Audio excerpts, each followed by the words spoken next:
ಇವರೇ ನಾನು ಗಾಡಿ ಕೊಟ್ಟು ಸಹಾಯ ಮಾಡಿದವರು.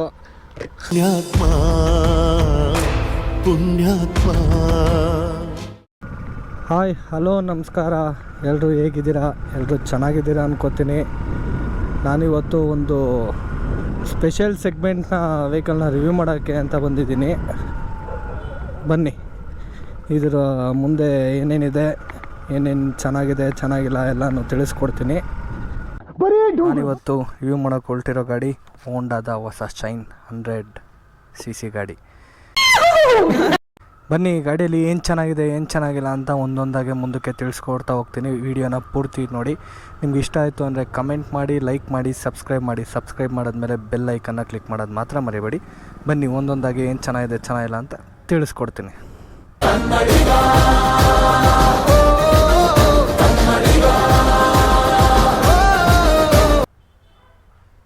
ನಿಮಗೆ ಫ್ರಂಟ್ ಪ್ರೊಫೈಲ್ ನೋಡ್ತಾ ಇರ್ಬೋದು. ನಿಮಗೆ ಈ ಥರ ಕಾಣಿಸುತ್ತೆ. ನಿಮಗೆ ಹ್ಯಾಲೋಜನ್ ಹೆಡ್ ಲ್ಯಾಂಪ್ ಬರುತ್ತೆ. ಜೊತೆಗೆ ನಿಮಗೆ ಎರಡೂ ಕೂಡ ಇಂಡಿಕೇಟ್ರು ನಿಮಗೆ ಹ್ಯಾಲೋಜನಲ್ಲೇ ಬರುತ್ತೆ, ನೋಡ್ತಾ ಇರ್ಬೋದು.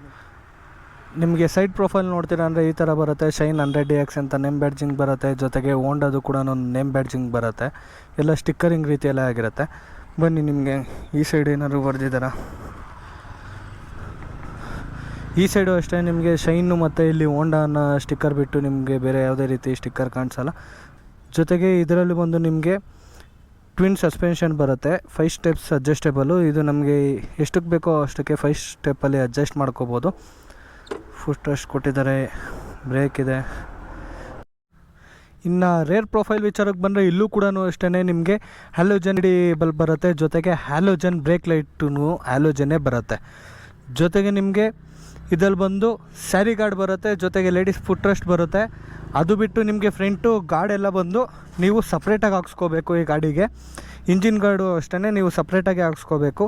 ಅದು ಬಿಟ್ಟು ಇನ್ನೆಲ್ಲ ಕಂಪ್ನಿ ಫಿಟ್ಟೆಡೇ ಬರುತ್ತೆ. ಇದು ಕೂಡ ನೀವು ಸಪ್ರೇಟಾಗಿ ಹಾಕ್ಸ್ಕೋಬೇಕು. ಇದು ಈ ಗಾಡಿ ಓನರು ಇದು ಮತ್ತು ಇದನ್ನೆಲ್ಲ ಅವ್ರು ಸಪ್ರೇಟಾಗಿ ಹಾಕ್ಸಿರೋದು. ಇದ್ಯಾವುದು ನಿಮಗೆ ಗಾಡಿಯಲ್ಲಿ ಬರೋಲ್ಲ. ಇದನ್ನೆಲ್ಲ ನೀವು ಶೋರೂಮಲ್ಲಿ ಹಾಕ್ಸ್ತೀರಾ ಅಂತಂದರೆ ಅಪ್ರಾಕ್ಸಿಮೇಟಾಗಿ ಒಂದು 3500 ರೂಪೀಸ್ ಕಾಸ್ಟ್ ಆಗುತ್ತೆ. ಇದನ್ನೇ ನೀವು ಹೊರಗಡೆ ಹಾಕ್ಸಿ 1500 1800 ನಿಮಗೆ ಮುಗ್ದೋಗ್ಬಿಡುತ್ತೆ. ಇನ್ನು ಇಂಜಿನ್ ವಿಚಾರಕ್ಕೆ ಬರೋದಾದರೆ 100cc air cool single cylinder engine ಆಗಿರುತ್ತೆ. ಇದು ಬಂದು 8 Nm ಟಾರ್ಕ್ನ ಪ್ರೊಡ್ಯೂಸ್ ಮಾಡುತ್ತೆ. ಜೊತೆಗೆ ಇದರಲ್ಲಿ ಬಂದು ಫ್ಯೂಲ್ ಇಂಜೆಕ್ಷನ್ ಪಂಪ್ ಇದೆ. ಫ್ಯೂಲ್ ಇಂಜೆಕ್ಷನ್ ಪಂಪ್ ಇರೋದ್ರಿಂದ ನಿಮಗೆ ಬೆಟರ್ ಮೈಲೇಜ್ ಬರುತ್ತೆ. ಕಂಪ್ನಿ ಕ್ಲೈಮ್ ಮಾಡಿರೋ ಅಷ್ಟೇ ಬರ್ಬೋದು. ಏನಕ್ಕೆ ಅಂದರೆ ಫ್ಯೂಲ್ ಇಂಜೆಕ್ಷನ್ ಪಂಪ್ ಏನು ಮಾಡುತ್ತೆ ಅಂದರೆ ನಮಗೆ ಯಾವ ಟೈಮಲ್ಲಿ ಎಷ್ಟು ಫ್ಯೂಯಲ್ ಬೇಕೋ ಅಷ್ಟು ಮಾತ್ರ ಇಂಜಿನ್ಗೆ ಸರ್ಕ್ಯುಲೇಟ್ ಮಾಡಿ ಒಳ್ಳೆ ಬೆಟರ್ ಮೈಲೇಜ್ನ ನಿಮಗೆ ಕೊಡೋದಕ್ಕೆ ಸಪೋರ್ಟ್ ಆಗುತ್ತೆ. ಸೊ ಹಂಗಾಗಿ ನಿಮಗೆ ಇದರಲ್ಲಿ ಅರೌಂಡ್ 85ವರೆಗೂ ನಾವು ಮೈಲೇಜನ್ನ ಎಕ್ಸ್ಪೆಕ್ಟ್ ಮಾಡ್ಬೋದು. ಜೊತೆಗೆ ಇದು ಬಂದು ನಮಗೆ 10 ಲೀಟ್ರ್ ಪೆಟ್ರೋಲ್ ಟ್ಯಾಂಕ್ ಬರುತ್ತೆ, ನೋಡ್ತಾ ಇರ್ಬೋದು. 10 ಲೀಟರ್ ಪೆಟ್ರೋಲ್ ಟ್ಯಾಂಕ್ ಬರುತ್ತೆ. ಸೊ ಆ್ಯನ್ ಆ್ಯಾವ್ರೇಜ್ ಒಂದು ಫುಲ್ ಟ್ಯಾಂಕ್ಗೆ 800 ಕಿಲೋಮೀಟರ್ವರೆಗೂ ಯಾವುದೇ ವರಿ ಇಲ್ದಿರ ನಾವು ಈ ಗಾಡಿಯಲ್ಲಿ ರೈಡ್ ಮಾಡ್ಬೋದು. ಜೊತೆಗೆ ಇನ್ನು ನಿಮಗೆ ಇದರಲ್ಲಿ ಡಿಜಿಟಲ್ ಇನ್ಸ್ಟ್ರೂಮೆಂಟಲ್ ಕ್ಲಸ್ಟರ್ ಬರುತ್ತೆ. ಇಲ್ಲಿ ನೋಡ್ತಾ ಇರ್ಬೋದು. ನಿಮಗೆ ಫ್ಯೂಲ್ ಎಷ್ಟಿದೆ ಅಂತ ಗೇಜ್ ಬರುತ್ತೆ, ಸ್ಪೀಡೋಮೀಟರ್ ಬರುತ್ತೆ. ಜೊತೆಗೆ ಟೈಮು ಎಷ್ಟು ಕಿಲೋಮೀಟರ್ ಓಡಿದೆ ಅಂತಲೂ ತೋರಿಸುತ್ತೆ. ಅದು ಬಿಟ್ಟು ನಮಗೆ ಇನ್ನು ಸೀಟಿಂಗ್ ಪೊಸಿಷನ್ಗೆ ಬರೋದಂತ ಆದರೆ ಸೀಟಂತೂ ಹೆವಿ ಸಾಫ್ಟ್ ಆಗಿದೆ, ಕುಷನಿಂಗ್ ಚೆನ್ನಾಗಿದೆ. ನಮಗೆ ಇದರಲ್ಲಿ ರೈಡಿಂಗ್ ಪೊಸಿಷನು ಕುತ್ಕೊಂಡಾಗ ಒಂದೊಳ್ಳೆ ರೈಡಿಂಗ್ ಪೊಸಿಷನ್ ಬರುತ್ತೆ. ಯಾವುದೇ ರೀತಿ ಬ್ಯಾಕ್ ಪೇಯ್ನ್ ಬರೋದಾಗಲಿ ಆ ಥರ ಯಾವುದೂ ನಮಗೆ ಫೀಲ್ ಆಗೋಲ್ಲ. ಒಂದೊಳ್ಳೆ ಸೀಟ್ ಇದೆ. ಇನ್ನು ಗ್ರೌಂಡ್ ಕ್ಲಿಯರೆನ್ಸ್ ವಿಚಾರಕ್ಕೆ ಬಂದರೆ ಆಲ್ಮೋಸ್ಟ್ ಎಲ್ಲ ಗಾಡಿಯಲ್ಲೂ ಮೇನ್ ಪ್ರಾಬ್ಲಮ್ಮು ಹಂಪ್ಸ್ಗಳಲ್ಲೆಲ್ಲ ತಡೆಯುತ್ತೆ ಅಂತ. ಗ್ರೌಂಡ್ ಕ್ಲಿಯರೆನ್ಸು ಚೆನ್ನಾಗೇ ಇದೆ. ಇದು ಟಾಪ್ವರೆಗೂ ಬಂದು ನಿಮಗೆ 786 mm ಹೈಟ್ ಇದೆ. ಇನ್ನು ಬರೀ ಇಂಜಿನ್ ಟು ಗ್ರೌಂಡ್ ಲೆವೆಲು ಅಂತಂದರೆ ನಿಮಗೆ ಆಲ್ಮೋಸ್ಟು 168 mm ನಿಮಗೆ ಗ್ರೌಂಡ್ ಕ್ಲಿಯರೆನ್ಸ್ ಬರುತ್ತೆ. ಇದರಿಂದ ಯಾವುದೇ ಹಂಪ್ಗಳಲ್ಲಾಗಲಿ ತಡೆಯಲ್ಲ. ಇನ್ನು ಬ್ರೇಕಿಂಗ್ ವಿಚಾರಕ್ಕೆ ಬರೋದು ಅಂತ ಆದರೆ ನಿಮಗೆ CBS ವಿತ್ ಈಕ್ವಲೈಸರೇಷನ್ ಅಂತ ಬರುತ್ತೆ. CBS ಈಕ್ವಲೈಸರ್ ಅಂದರೆ ಏನಪ್ಪ ಅಂತಂದರೆ ನಾವು ಎಲ್ಲ ಬೈಕಲ್ಲೂ ಬರೋ ರೀತಿ ಇದರಲ್ಲೂ ಕೂಡ ಕಾಂಬಿ ಬ್ರೇಕಿಂಗ್ ಸಿಸ್ಟಮ್ ಬರುತ್ತೆ. ಬಟ್ ಇದರಲ್ಲಿ ಡಿಫ್ರೆಂಟ್ ಏನಪ್ಪ ಅಂದರೆ ನಿಮಗೆ ಹಿಂದೆ ಬ್ರೇಕ್ ಹಿಡಿದಾಗ ಮುಂದೆದು ಹಿಂದೆದು ಸೇಮ್ ಈಕ್ವಲೈಸ್ ಆಗೇ ಬ್ರೇಕ್ ಇದಾಗುತ್ತೆ. ಬೇರೆ ಗಾಡಿಗಳೆಲ್ಲ ಬಂದು 60% ಹಿಂದೆ 40% ಮುಂದೆ ಬ್ರೇಕಿಂಗ್ ಅಪ್ಲೈ ಆದರೆ ಇದರಲ್ಲಿ ಎರಡೂ ಕೂಡ ಈಕ್ವಲೈಸಾಗಿ ಅಪ್ಲೈ ಆಗುತ್ತೆ.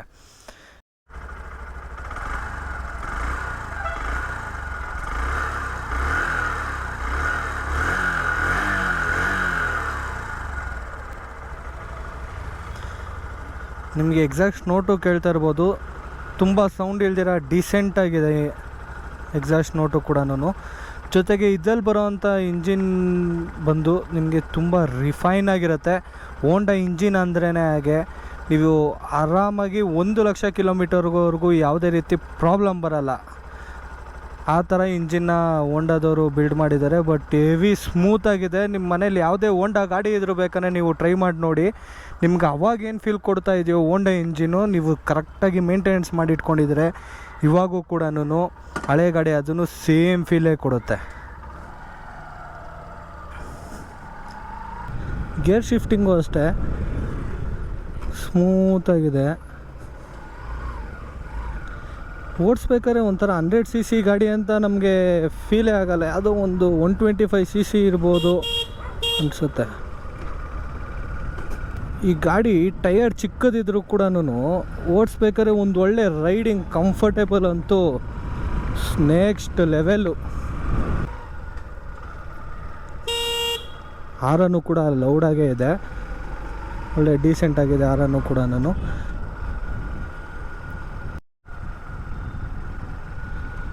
ಈ ಗಾಡಿ ಎಂಥವ್ರಿಗಪ್ಪ ಸೂಟ್ ಆಗುತ್ತೆ ಅಂತಂದರೆ, ಯಾರು ಇಂಥ ಬೆಂಗಳೂರಂಥ ದೊಡ್ಡ ಸಿಟಿಯಲ್ಲಿ ಬಂದು ಒಂದು ದುಡ್ದು ಜೀವನ ಕಟ್ಕೋಬೇಕು ಅಂತಾರಲ್ಲ, ಅಂಥವ್ರಿಗಂತೂ ತುಂಬ ಯೂಸ್ಫುಲ್ ಆಗುತ್ತೆ ಅಂತ ಹೇಳೋಕ್ಕೆ ಇಷ್ಟಪಡ್ತೀನಿ.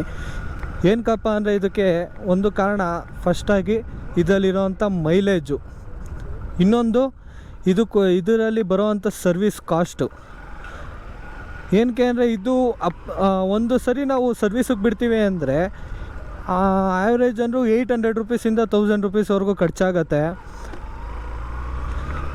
ಜೊತೆಗೆ ಬೇರೆ ಇದೇ ಸೆಗ್ಮೆಂಟಲ್ಲಿರೋಂಥ ಬೇರೆ ಗಾಡಿಗಳು 2,500 ಕಿಲೋಮೀಟ್ರಿಗೆ ಸರ್ವಿಸ್ ಅಂತ ಬಂದರೆ, ಈ ಗಾಡಿ ಬಂದು ನಿಮಗೆ 6,000 ಕಿಲೋಮೀಟರ್ಸ್ಗೆ ಒಂದು ಸರ್ವಿಸ್ ಮಾಡಿಸ್ಬೇಕು. ಅದು ಬಿಟ್ಟು ನಿಮಗೆ ಇದರಲ್ಲಿರೋಂಥ ರಿಲಯಬಿಲಿಟಿ ಇಷ್ಟೆಲ್ಲ ಆಯಿತು. ಇದರ ಪ್ರೈಸಿಂಗು ವಿಚಾರಕ್ಕೆ ಅಂತ ಬಂದರೆ, ಇದು ಬಂದು ನಮಗೆ ಅಪ್ರಾಕ್ಸಿಮೇಟ್ 85,000-86,000 ರೂಪಾಯಿ ರೇಂಜಲ್ಲಿ ನಮಗೆ ಈ ಗಾಡಿ ಬರುತ್ತೆ. ಈ ಪ್ರೈಸ್ ಸೆಗ್ಮೆಂಟಲ್ಲಿ ನೋಡ್ತೀವಿ ಅಂದರೆ ಒಂದು ಒಳ್ಳೆ ಗಾಡಿನೇ ಆಗುತ್ತೆ. ಏನಕ್ಕೆ ಅಂದರೆ ಈ ಗಾಡಿನ ತೊಗೊಳ್ಳೋರು ಯಾರು ಶೋಕಿ ಮಾಡೋದಕ್ಕೆ ಅಂತ ತೊಗೊಳ್ಳಲ್ಲ, ಎಲ್ಲರೂ ಬಂದು ತೊಗೊಳ್ಳೋದು ಅವ್ರ ಜೀವನ ರೂಪಿಸ್ಕೊಳ್ಳೋಕ್ಕೆ ಅಂತ, 4 ಕಾಸು ದುಡಿಯೋದಕ್ಕೆ ಅಂತ. ಸೊ ಹಂಗಾಗಿ ನೋಡೋಕ್ಕೋದ್ರೆ ಈ ಗಾಡಿ ಈ ಪ್ರೈಸ್ ಸೆಗ್ಮೆಂಟಲ್ಲಿ ಒನ್ ಆಫ್ ದಿ ಬೆಸ್ಟ್ ಗಾಡಿ ಅಂತೀನಿ. ಒಂದು ಬೇಸಿಕ್ ಕಮ್ಯುನಿಟಿಗೆ ಏನೇನು ಬೇಕೋ ಅದೆಲ್ಲನೂ ಈ ಗಾಡಿಯಲ್ಲಿ ಫುಲ್ಫಿಲ್ ಆಗಿದೆ ಅಂತ ಅನ್ಬೋದು. ಅದು ಬಿಟ್ಟು ನಮಗೆ ಇನ್ನು ಸರ್ವಿಸ್ ಅಂತೂ ಆರಾಮಾಗಿ ನೀವು ಎಂಟೈರ್ ಪ್ಯಾನ್ ಇಂಡಿಯಾ ಎಲ್ಲೇ ಹೋದ್ರೂ ಕೂಡ ಹೋಂಡಾದು ಸರ್ವಿಸು ಎಲ್ಲ ಕಡೆಯೂ ಇದೆ. ಇನ್ನೇನು ಬೇಕು ಹೇಳಿ ಈ ಗಾಡಿ ತೊಗೊಳೋದಕ್ಕೆ. ಇಷ್ಟ ಆಗಿತ್ತು ಈ ಗಾಡಿನ ರಿವ್ಯೂ. ಆದಷ್ಟು ಲೈಕ್ ಮಾಡಿ, ಶೇರ್ ಮಾಡಿ, ಕಮೆಂಟ್ ಮಾಡಿ, ಸಬ್ಸ್ಕ್ರೈಬ್ ಮಾಡಿ. ನೀವು ಮಾಡೋ ಒಂದೇ ಒಂದು ಸಬ್ಸ್ಕ್ರೈಬಿಂದ ನನಗೂ ಕೂಡ ಪ್ರೋತ್ಸಾಹ ಸಿಕ್ತಂಗಾಗುತ್ತೆ. ಈಗ ಕಲಿತಿರೋದ್ರಿಂದ ನನಗೂ ಇದೇ ರೀತಿ ಹೆಚ್ಚಾಗಿ ವೀಡಿಯೋ ಮಾಡಬೇಕು ಅಂತ ಅನಿಸುತ್ತೆ. ನೀವು ಹಿಂಗೆ ಸಪೋರ್ಟ್ ಮಾಡಿದ್ರೆ ನಾನು ಇದೇ ರೀತಿ ವೀಡಿಯೋ ಮಾಡ್ತೀನಿ. ಜೊತೆಗೆ ಅದರಿಂದ ನನಗೂ ಕೂಡ ಕಲ್ತಂಗಾಗುತ್ತೆ. ನಮ್ಮ ಕನ್ನಡದವರೇ ನಮಗೆ ಸಪೋರ್ಟ್ ಮಾಡಬೇಕು.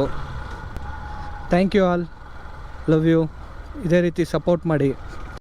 ಇದನ್ನೆಲ್ಲ ಕಣ್ಣಿಂದ ನೋಡಿ ಕಂಗಾಲ ಆಗ್ಬಿಟ್ಟಿದ್ದೀನಿ.